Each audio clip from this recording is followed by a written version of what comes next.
El costo fue grande, sí, dejar la casa, la familia, la violencia, pero en Honda y Mariquita fue un poco más complicado. Cuéntanos un poco de esa historia, porque creo que muchos no conocemos de dónde venimos y la persecución que hemos tenido. Sí, hubo un tiempo cuando hubo persecución directamente de la Iglesia del Estado. Y la Iglesia del Estado, debemos recordar que manejaba los hospitales, todos los centros de educación, o sea, colegios y universidades. Y los que estudiaban en el colegio del gobierno estaban bajo el poder de la Iglesia del Estado. Entonces, muchos de los cristianos creyentes no pudieron estudiar y por eso se estableció muchas escuelas y colegios en todas las iglesias. Iglesia más escuela, porque los niños no tenían dónde estudiar. Y también, así también empezó lo que era la clínica, porque las mujeres embarazadas no tenían la atención o las atendían muy mal. Pero sí, Mariquita fue un pueblo muy tranquilo, etcétera, etcétera, pero en ese tiempo ya la persecución era política, que le atacaban. Entonces en esta ocasión fueron los policías. El misionero que estaba allá se llamaba Guillermo Easton, se había casado con la amiga íntima de mamá con quien estudió y con quien vino a Colombia, Peggy Easton.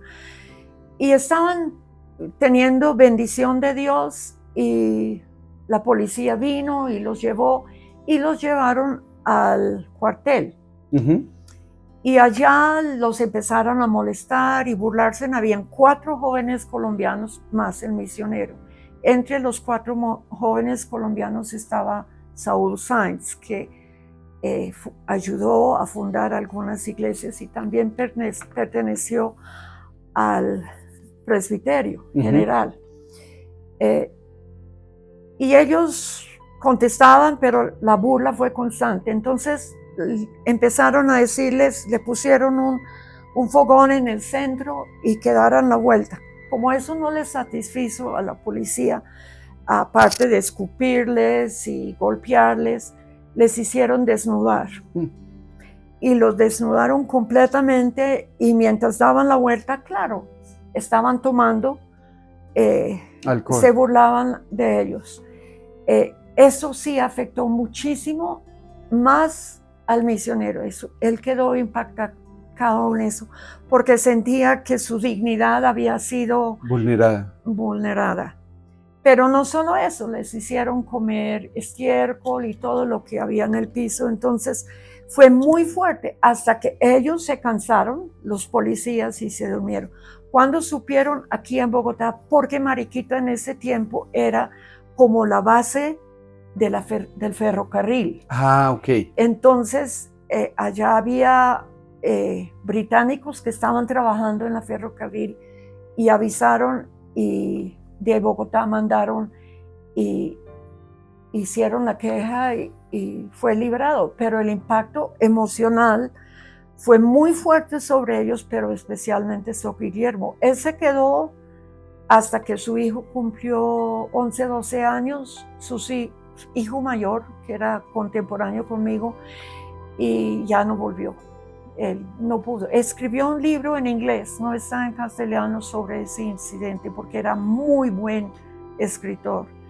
Pero yo creo que debemos de entender, dice la palabra, con lágrimas sembraron, con gozo regresaron, y de verdad la obra en Colombia fue sembrada con muchas lágrimas, no solo de los misioneros.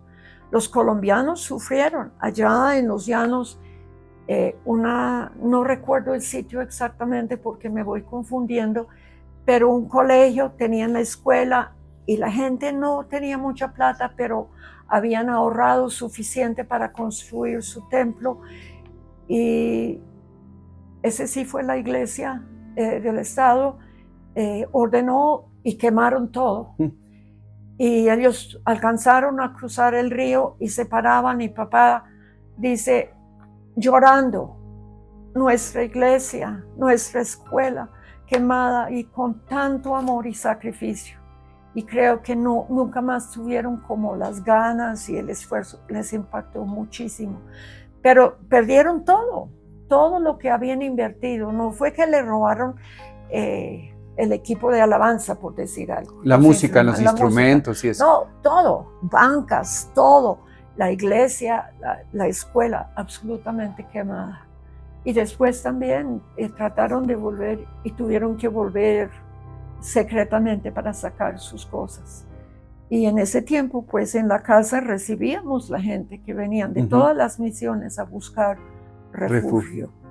Entonces, la casa personal, la casa de la misión, la iglesia, el templo, eran refugio cuando no eran objeto de ataques violentos.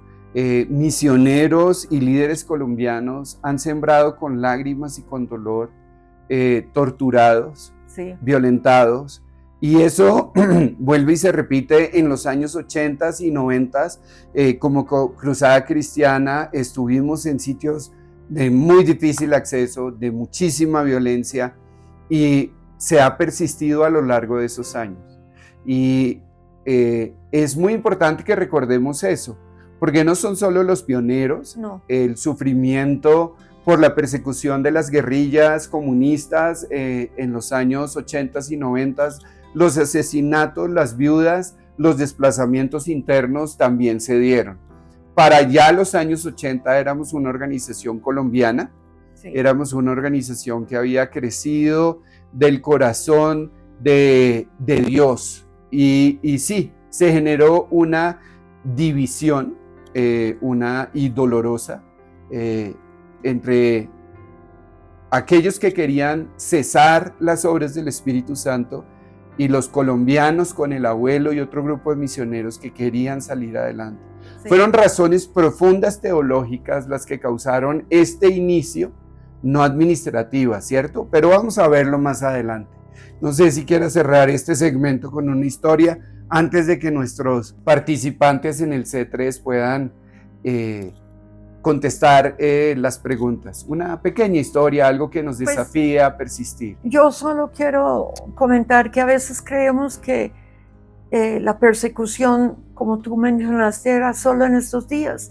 La guerrilla también ha hecho mucho daño en las iglesias y por eso hoy en día hay tanto miedo nuevamente, porque está volviendo, como tú mencionaste en el Caguán, que la guerrilla sacó al pastor de la iglesia, no sé el sitio, pero sé que fue en los llanos, allá abajo, donde están sembrando coca, y él tenía una iglesia y la iglesia estaba creciendo. Entraron el domingo y sacaron al pastor y su esposa y sus niños y mataron al pastor frente a sus hijos pequeños. Eso no fue por allá en los 40, no, eso fue ahorita en los 90, sí, a finales del siglo pasado. Sí, eso fue ahora. Y fue muy difícil y golpeó fuertemente, pero como que hay una actitud de pronto de nosotros que vivimos en poblaciones como las ciudades, eso no me va a tocar a mí, pero si Dios me llama a ir, ¿qué voy a responder? Y este pastor dio su vida por esa iglesia. No supe, no eran de la cruzada, pero impactó a todo el pueblo de Dios.